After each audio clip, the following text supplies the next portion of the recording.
Hello, and a warm welcome to Feeling Terrific. I'm glad that you tuning in, maybe as a first timer or also a second timer, hopefully the second one. Today I have the privilege to have another special guest, someone also I work with at ServiceNow. It's Detlef Krause. He's the VP and General Manager of ServiceNow in the Central and Eastern Europe region.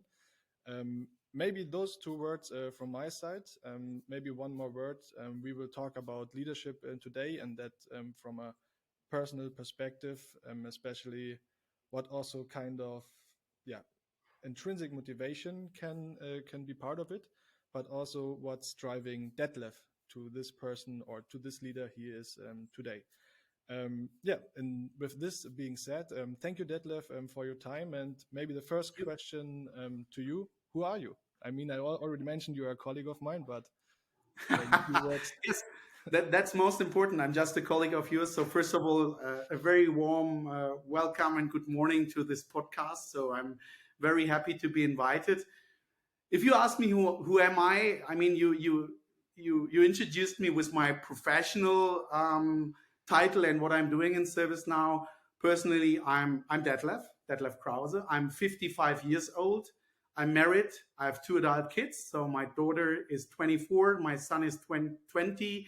I'm a wonderful life enjoyer. I like sports. I'm living in Munich, but I'm, as we say in Munich, a Zugereister, coming from the Düsseldorf area. And I'm a very happy customer of my life.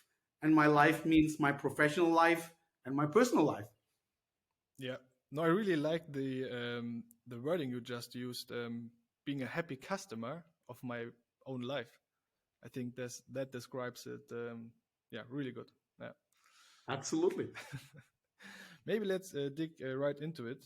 Maybe with the first question. So, as probably everyone knows, ServiceNow is a software company, an American one. Yeah. How did you end up in the software industry in general?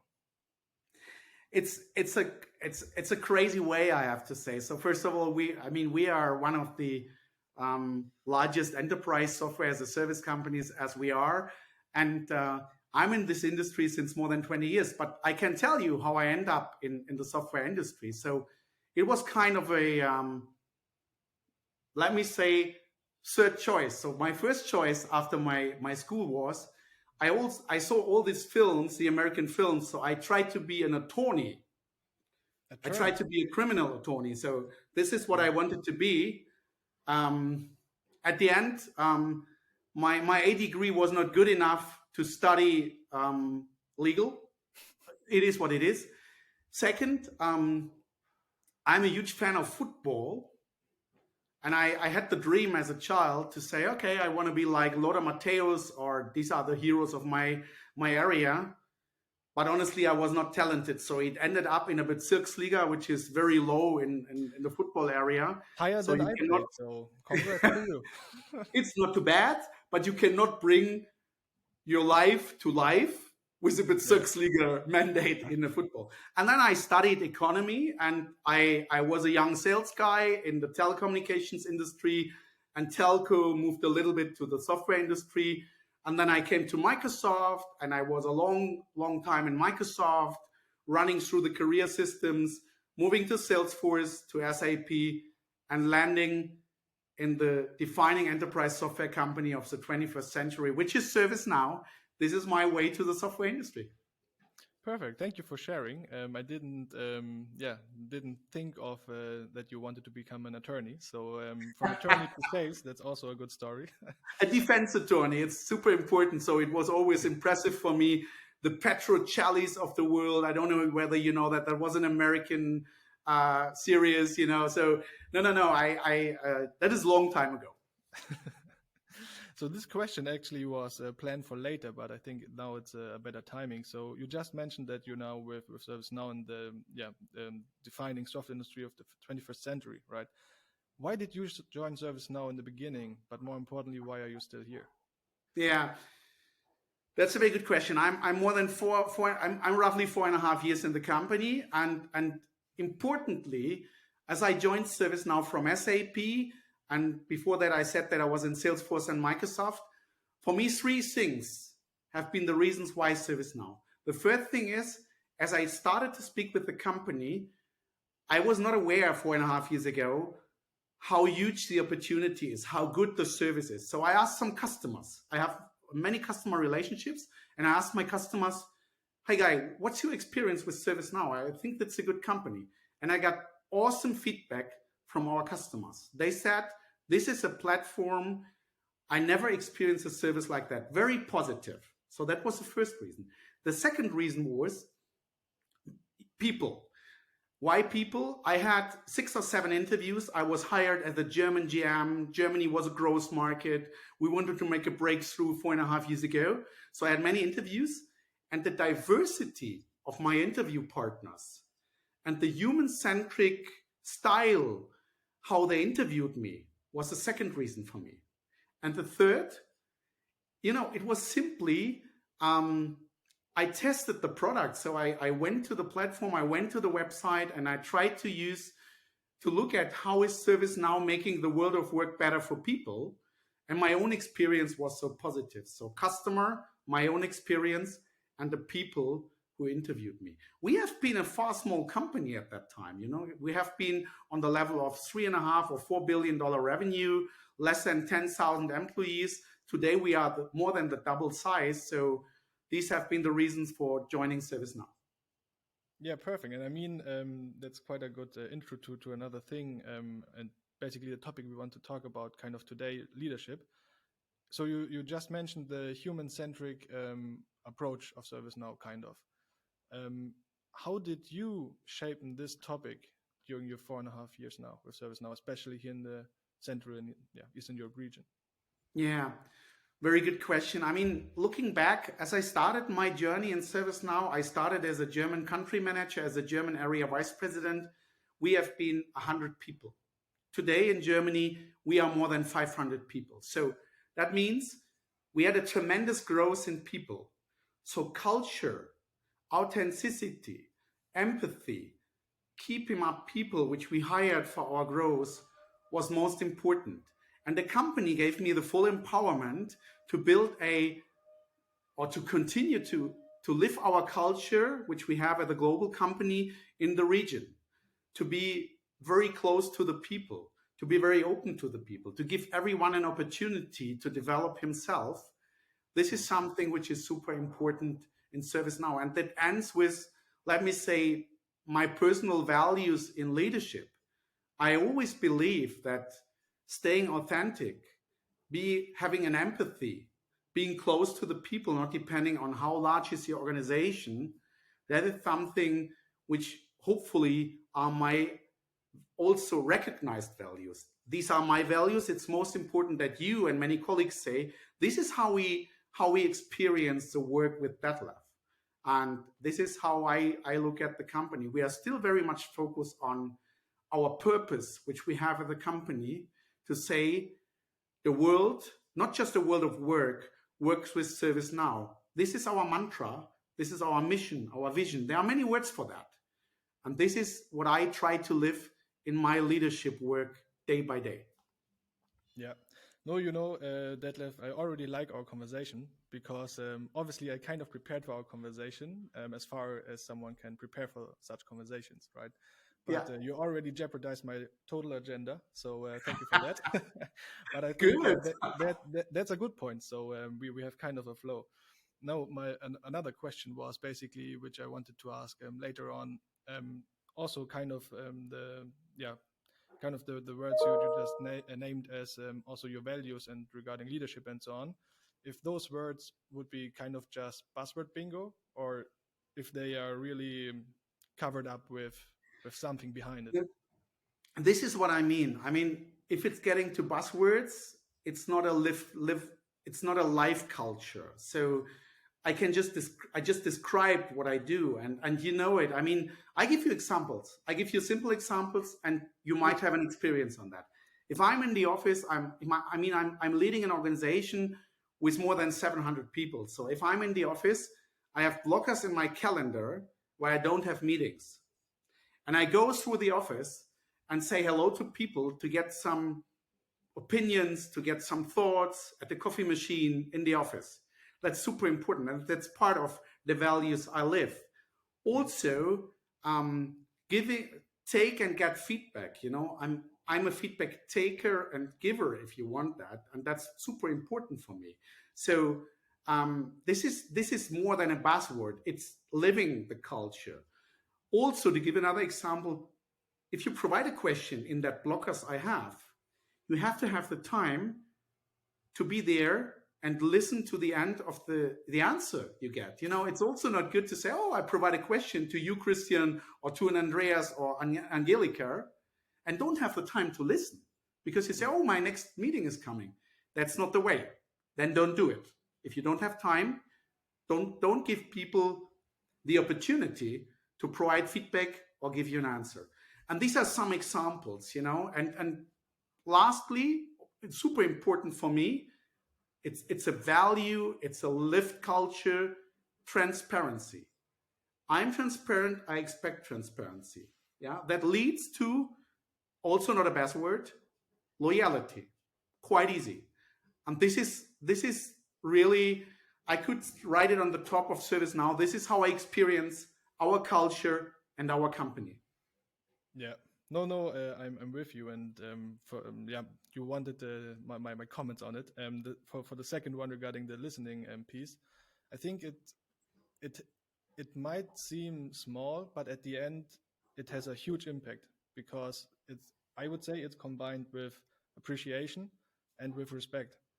And I think if as an employee or basically as an employee, you don't feel those can have a huge impact on not just your work performance, but also mental health and stuff like that.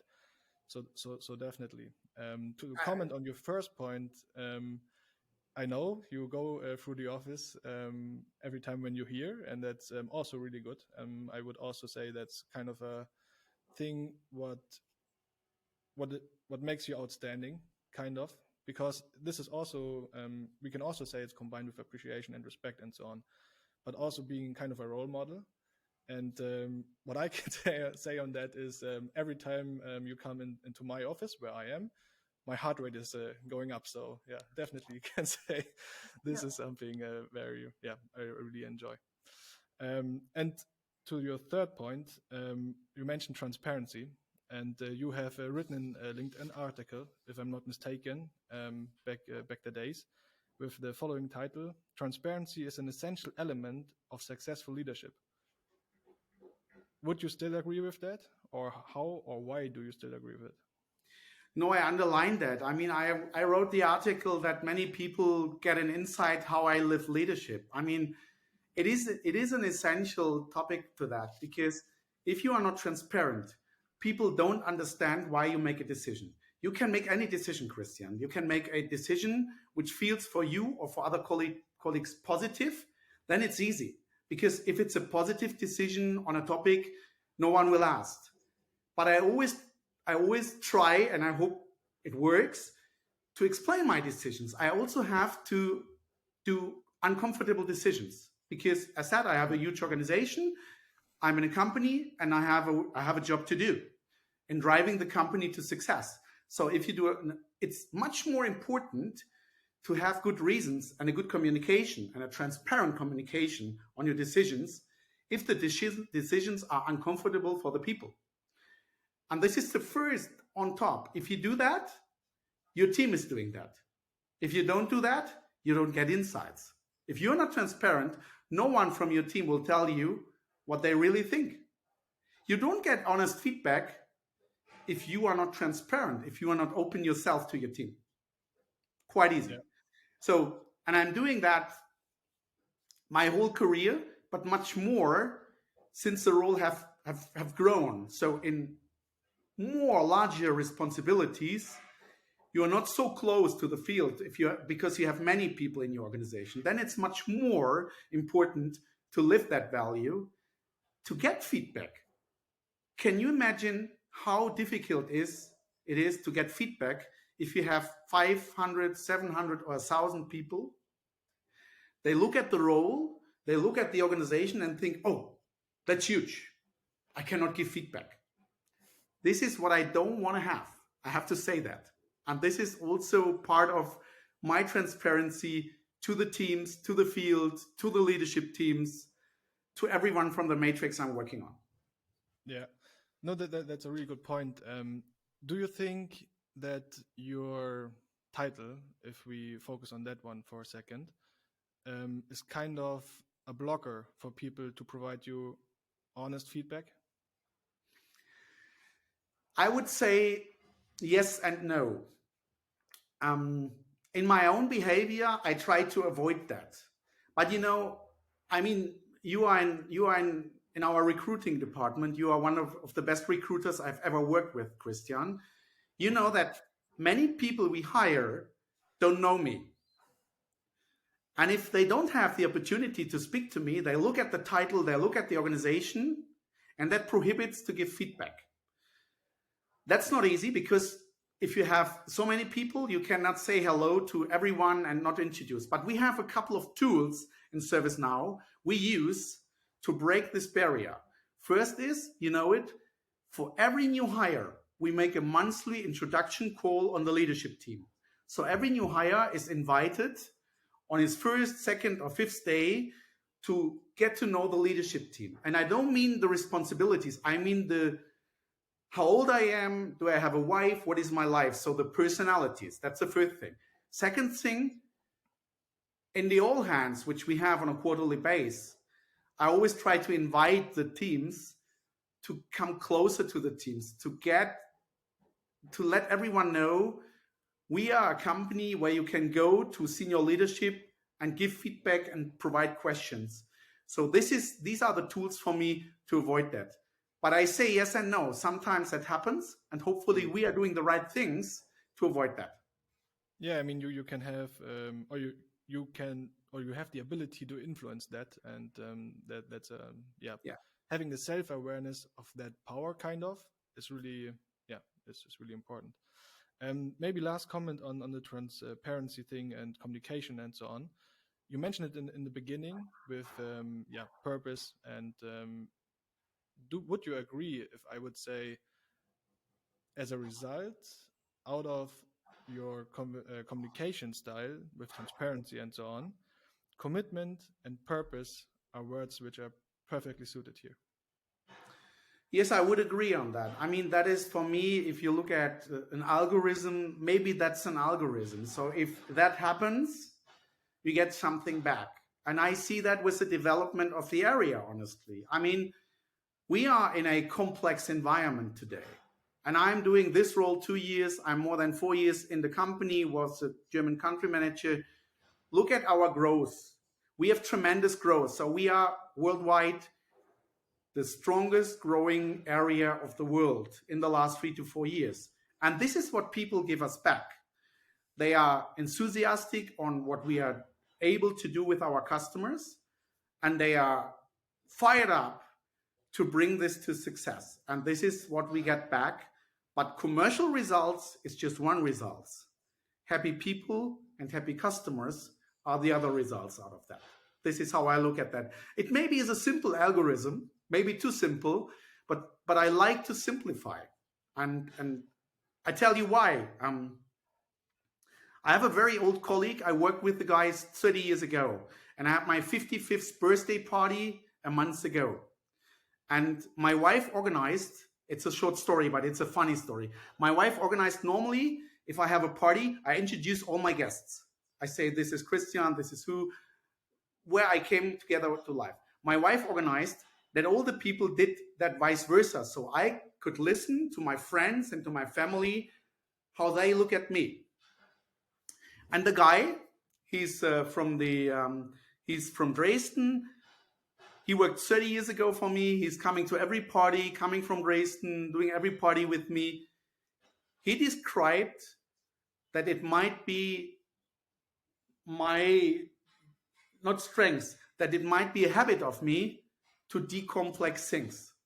And this is the reason why I described it that way. That's my style.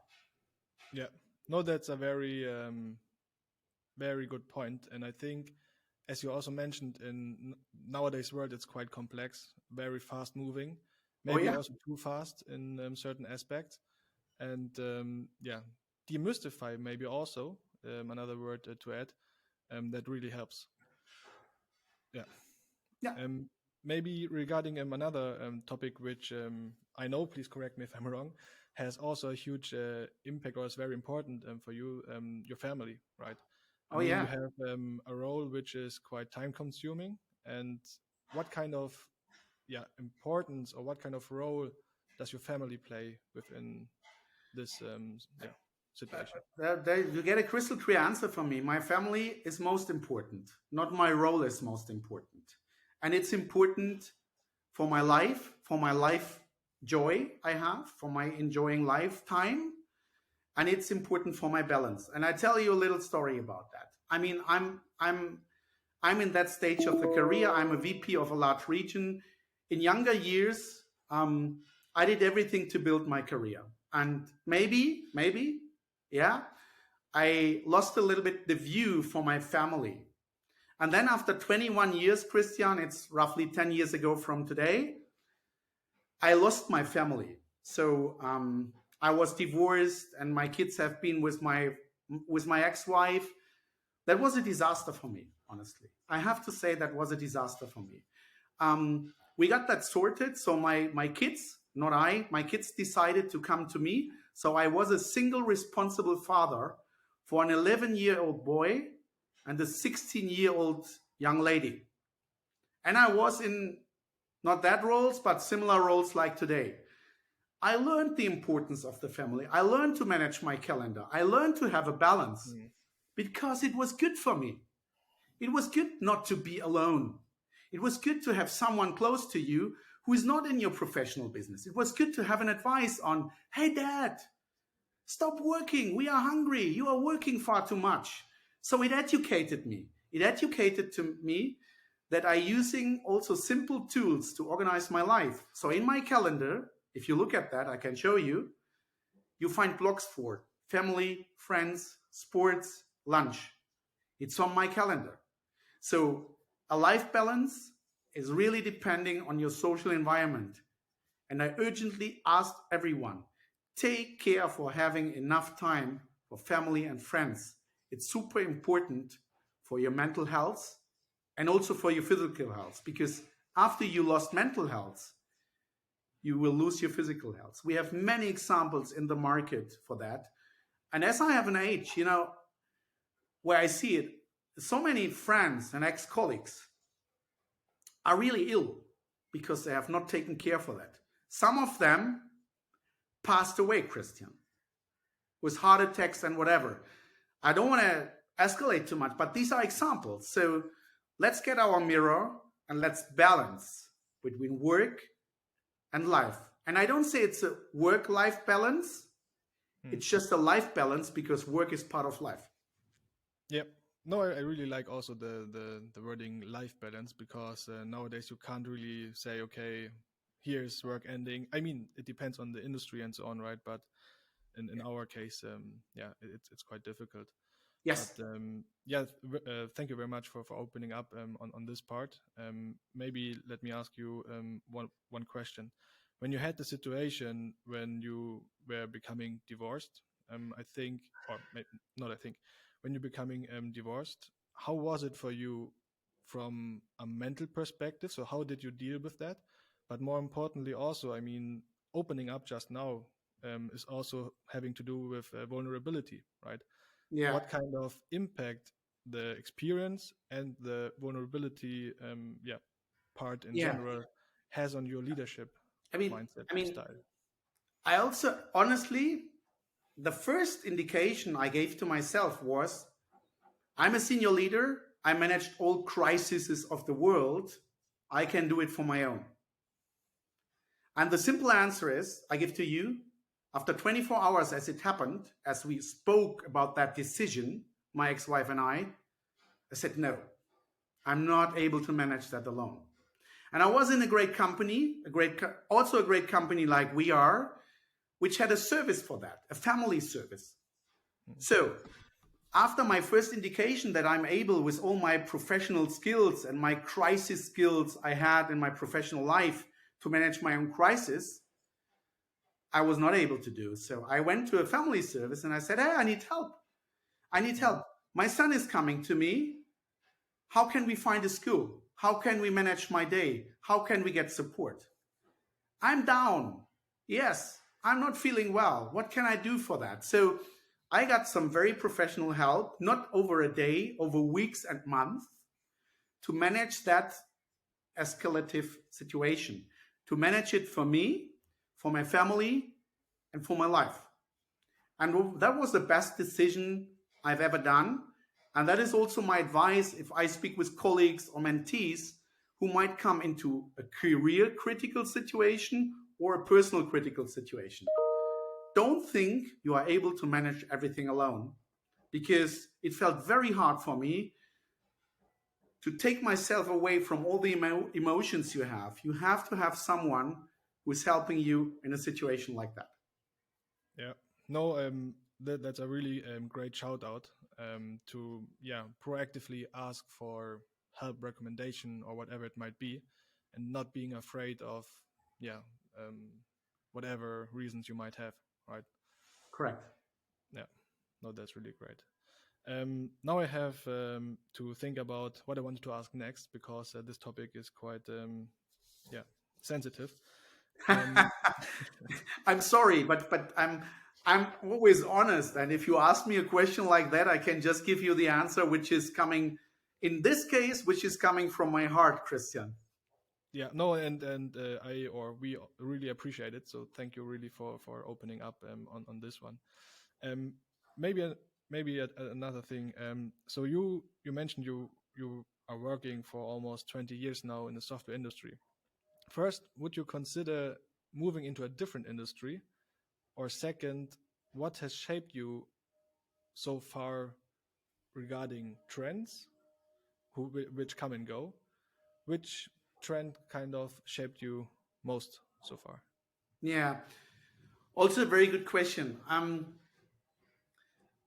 I thought about that a couple of years ago to change industries, because if you are in the software industry, you are coming to many customers, and sometimes the customers are also saying, okay, I know you now, we are working together, and maybe it's a good fit for you to come to us in a role for working for us. So I evaluated that, and I evaluated that especially on a culture base.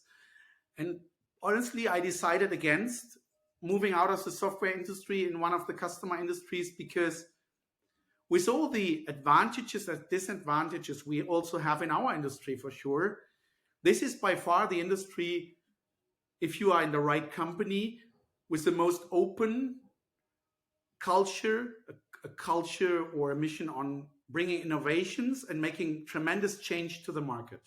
And this is why I have decided to stay in that industry.